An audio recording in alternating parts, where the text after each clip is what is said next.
everybody. My name is Kelly Roberts. I'm from a little town called Jaeger in McDowell County, West Virginia. Um, I am very happy and excited to be a part of your service today, even from far away. It's the blessing of technology. um, I was asked to do something that kind of floored me when I was asked to do it. One of those moments where you're just sitting there thinking, like, wow, what an honor.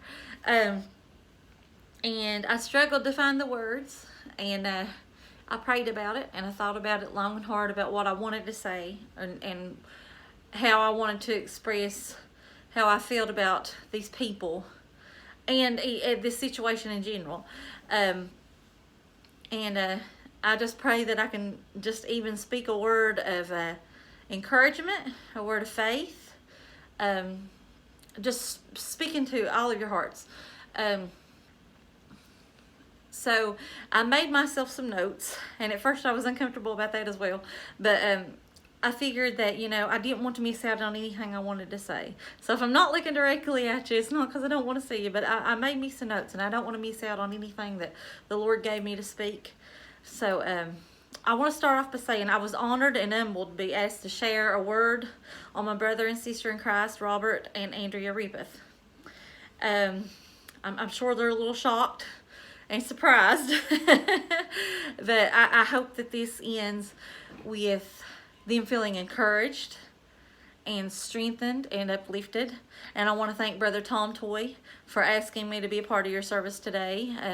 All of you that are there, I pray blessings on all of you, and I just pray that the Lord just pours out blessings upon the word and the ministry and the praise, and just out on each and every one of you. Just believe to receive, and you will get it. You will get what you're believe it. Believe in what you're asking of the Lord, and if it is in good intention and it is good for you, He wants that good and perfect thing for His children. So today is a day of believing, and today is a day of boldness and stepping out in faith. Where do I even begin? I first encountered these people years ago when they were just beginning their walk with Christ. They were what we call down here babies. I don't know if y'all use that, but they were babies. The draw, it was there immediately. It was as if you just knew in your heart that you were having this God encounter. That, you hear people talk about this God encounter. It was, you pass somebody in the store and you'll feel that. You feel something coming from them. There's something there. And you want to glean off of that. You feel something coming from them. It was as if you knew in your heart that God was working and doing something that was going to be so great. And it was surely going to be something that you'd want to behold. You want to be a witness to. You want to bear witness to the journey. Through the years, I witnessed through mostly social media just how greatly God can bring forth a change and a restoration in hearts of those that really actually seek Him. I have nothing but joy in my heart when I think of how greatly God has moved upon their family. But my heart, it's overwhelmed to see how Brother Robert and his family have taken all those blessings that have been given to them, and they are eager to share them. They don't hold any of their gifts or their blessings that they have been given to themselves only. They want to share. They want to be a blessing to others, and they want to encourage others. Brother Robert immediately, you could see it, got hungry, and he saw every good thing that God had to offer. And he struggled, and sometimes there were obstacles, but you could see he would just praise and praise and praise, and he just kept going. He didn't settle like most of us seem to do. Right when we get our blessing, we do. We settle down. We get content. Then we're like, okay, well, this is good. This is where I'll stay, and let's stay in the safe zone. Well, he didn't want to stay in the safe zone. He pressed and he prayed, and he pushed past his own comfort zone, and he even became a driving force for his family, I think. Even Andrea, him and her together became this unit that's just unstoppable. It is unstoppable. I watched his faith grow. I watched his compassion grow. I watched his marriage, and I watched his family and his walk with God. It grew consistently. It grew consistently since those first days. And now I just sit in awe when I hear him sharing a word or singing a song of praise and worship. And to do it through social media like he does a lot of, and he goes, from church to church, but to do it through social media in a way that reaches into the houses and hearts and homes of people that wouldn't be able to maybe even hear the gospel or wouldn't want to receive, especially in front of people. A lot of the time we're a social kind of culture, and we want to be wary of our surroundings, and some people are just not comfortable being in a room with other people. They feel self-conscious and everything, but he is reaching out, ministering to these people. He doesn't do it for compliment or glory. And Andrea, when she speaks her words of uplifting and encouragement, she doesn't do it for glory or fame or compliment to anyone but God. There's so many that seek this platform, a platform to stand on. But Brother Robert, when he sings or when he speaks a word, you can feel it. You can feel his purity of intention, even through the computer, even through a video, or his CD is phenomenal. I've got it, and it's just a joy to hear it. It's uplifting. There is a raw truth in the witness and testimony of both Robert and Andrea. They don't hide or cover their truth.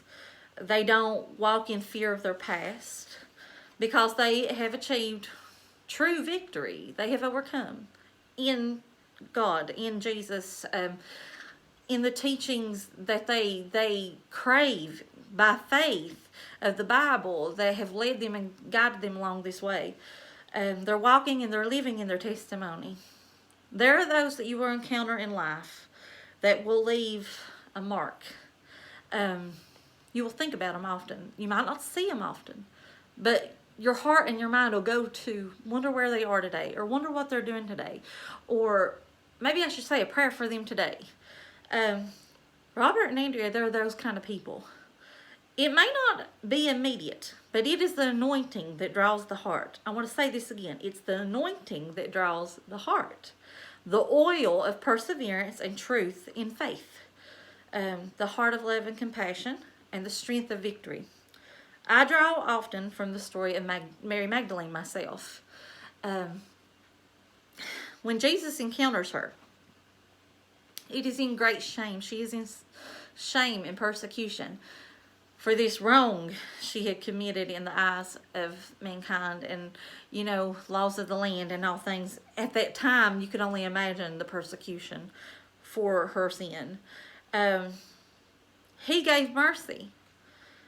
He did not remind her daily of her past, because he knew that forgiveness overcame her past, and it opened up the beauty of future for her.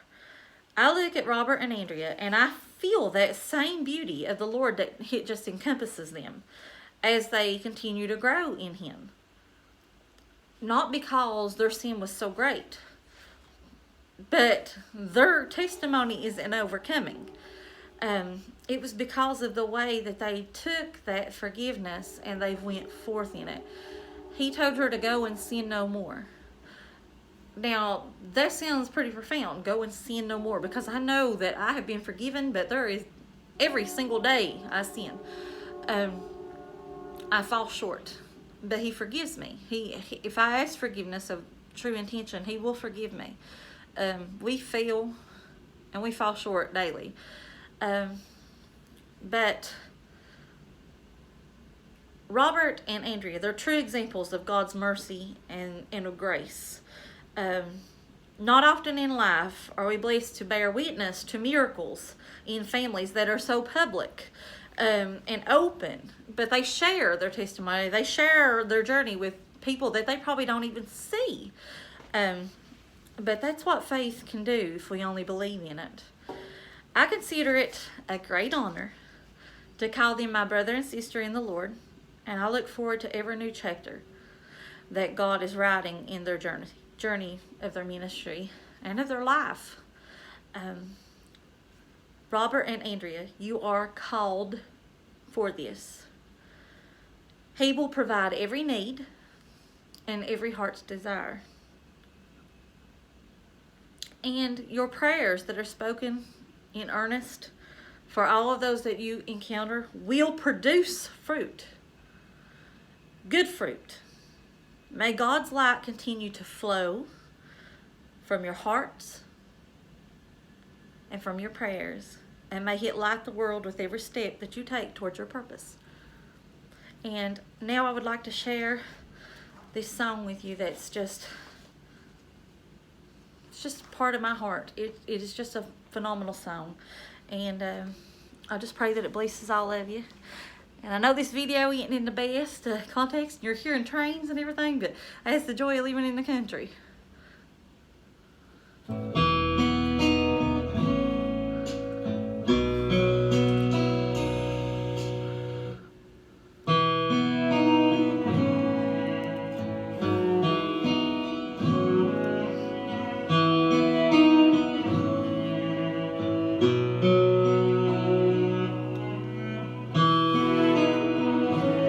Let the words bless your heart.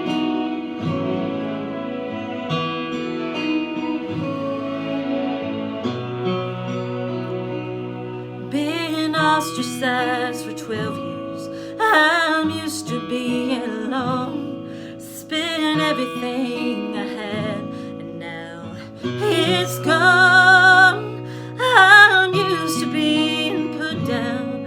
My issues tell it all.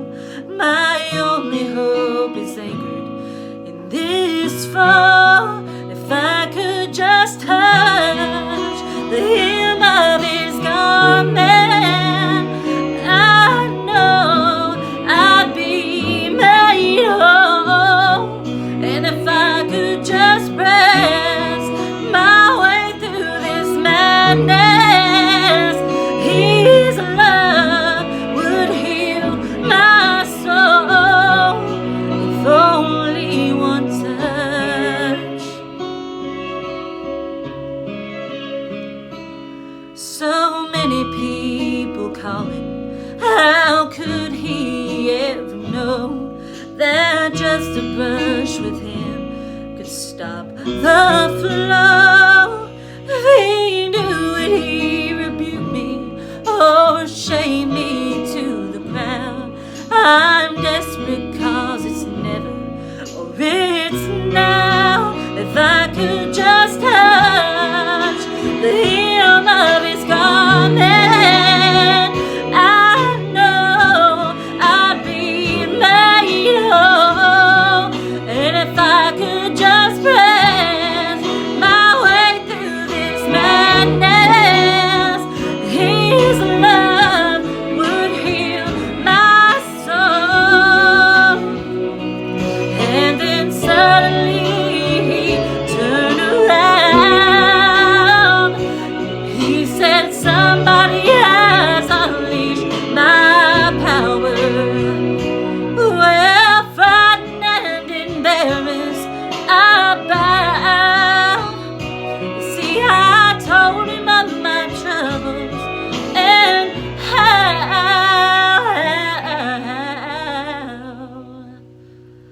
I had to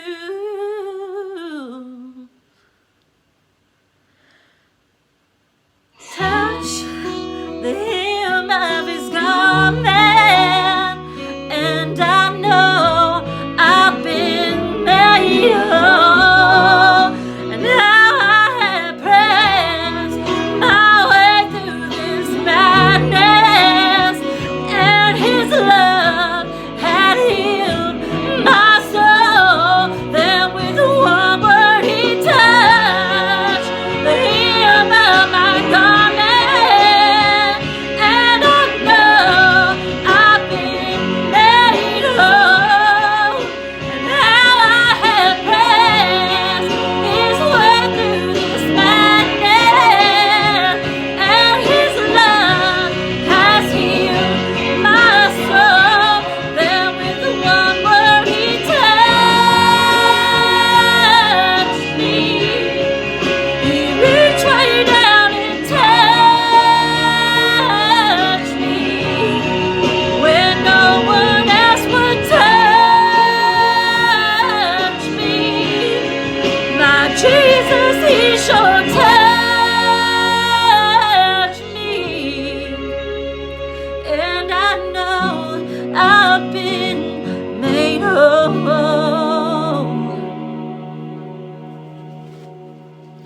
Isn't that just a powerful song? And don't get me wrong, I know I might have missed a note or two along the way. But I don't feel ashamed of that tonight. Normally I would. But you know, sometimes we just got to press on. We got to press on because I want to believe in my faith that this landed where it needs to go. I want to believe that the words of that song have landed where they need to be. I'm going to speak a little bit about this song. And then I know Brother Tom's going to share a word. This encounter was brought through and by faith. It was an encounter due to the faith of another man. That Jesus could save his daughter's life. His little girl was very sick. She was dying. He believed in his faith so strongly that Jesus was going to be able to heal his little girl. He needed him to come. He needed to come right now. This is urgent. This is an urgent need. So Jesus and his disciples, they went. They went to this little girl. And the woman with the issue of blood, she had spent everything she had. She had gave all she had. She was drained of, I'm sure, money. I'm sure she was just drained of everything. Even probably a part of her faith was drained. You know, she was so tired and beaten down and, you know, discouraged. And she was very sick. 12 years she had bled, an issue of blood. 12 years she had this issue. We have an issue for 2 days and we fall apart and we want to cry out to God and go, why haven't you answered? 12 years she pressed through. I want to speak this to you. I wrote notes. I want to speak this to you. This is what I was given. The crowds were pressing into Jesus from all sides. And I'm sure they were crushing. They were crushing him like a mosh. They were pressing upon him and his disciples. They were just so eager for that encounter. They wanted to see him. They knew this Son of God. They knew who they were in the presence of, and they wanted to be a part of that, and they wanted to walk with him, and they wanted to be close. But she was unafraid. She knew that the man called Jesus had something special within him. And in faith, she believed that even a brush of his garment, his clothes, was going to bring forth a healing that she'd searched for 12 years. 12 years. Jesus turned around, and he sought who had touched him. But I want to step out in my own heart and my own understanding. And I want to be so bold as to say that I believe he already knew her. I want to boldly say in myself that he felt that brush. He felt a brush of his clothes. In this pit of people, he felt this brush. Just this one. Because he felt that leave. He felt that little piece of him go. But I believe it was because God had already told him that this encounter was going to take place. I feel in my heart that he already knew that this was going to happen. This was going to take place. This was going to be something. There is no chance encounters when it comes to God. It isn't just like, isn't this a coincidence? No, there is no coincidence. There's a plan and a purpose. The man asked him to come and he came.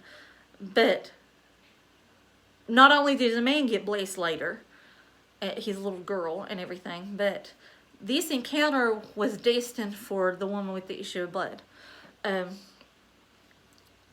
Jesus was called by a believer to come into the area, and the crowds encompassed him. Yet another believer knew that she had to press through. She knew she had to have an encounter, even if it meant braving the crowds. A woman in that time, now you got to think of the time, a woman pressing through men and pushing her way through women and probably children, just pushing and pushing and pushing. This woman had bled for 12 years. I could not imagine how weak she would have to be. She had a great illness. I'm sure she had a great weakness in body, in her strength. But she pressed through. She pressed through 12 years of suffering to get to this point in her life. And for a 10-second brush of ultimate healing. I say 10 seconds because it wouldn't take no longer than that just to grab and let go. Grab and let go. You just think about that, how fast. Grab and let go and move away. Grab and let go. And in return, it was by her faith, by Jesus' own word, that made her whole. She fell down and she just openly professed to this crowd of people of who she was and what she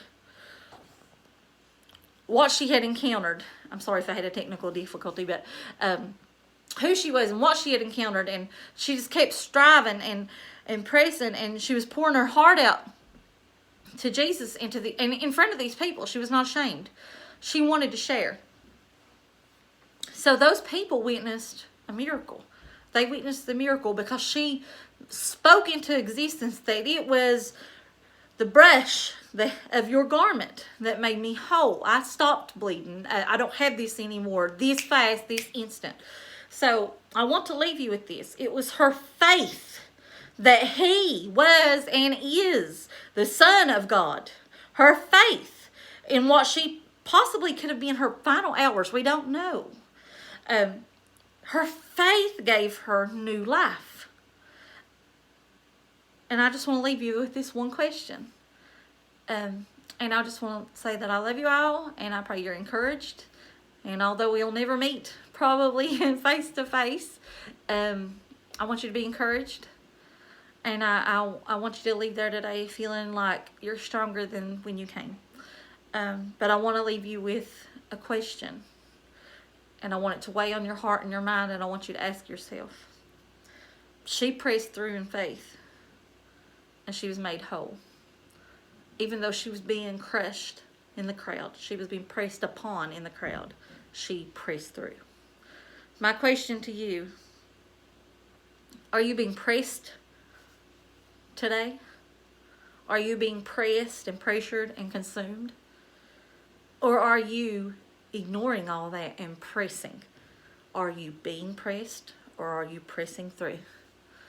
God bless every one of you, and it was great being a part of your service, and we'll meet again one day.